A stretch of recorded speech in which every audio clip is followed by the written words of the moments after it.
So how do you know when your pork chops are done? Well, I'm going to back up a little bit and talk about cooking them in the first place. Get a skillet good and hot and add some oil. I'm using canola oil. Swirl it around and then add your pork chops.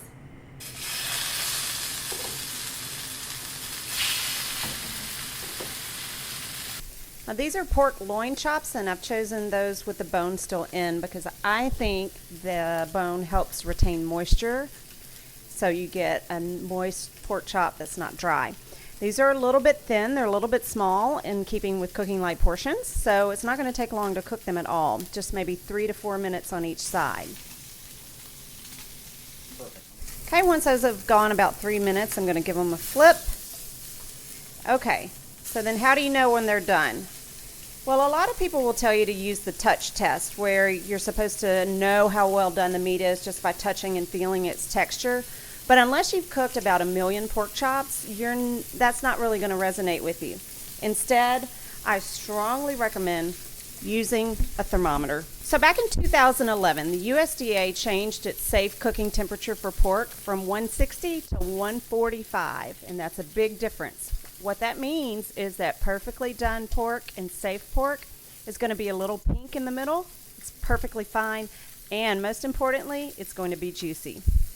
So just take your thermometer and push it down into about the middle of the pork chop. Make sure you don't go all the way through so that you're making contact with the pan, because that will give you a false reading on the temperature. Now you want to cook to 145. You can actually pull the pork out of the pan when it's about 142, 143, because it will continue to rise. The temperature will continue to rise as the pork sits. Okay, so I strongly suggest that you let your pork chops rest for about 5 minutes after they come out of the pan. That's going to allow the juices to redistribute throughout the meat so that they don't all come gushing out on your cutting board or your plate. That would leave you with a dry pork chop.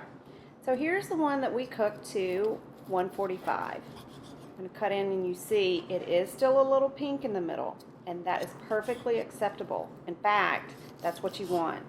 See how juicy that is? That is a good pork chop. I have a simple spice rub on here. The recipe is below in the text. So that's a good pork chop. I like that guy. I'm going to eat him. So this is the one that we cooked to 160, which was the old recommendation for the cooking temperature.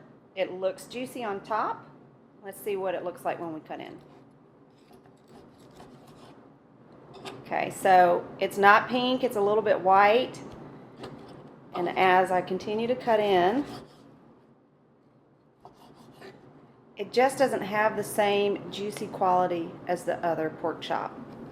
So go for pink, go for 145, and you'll have a great pork chop experience.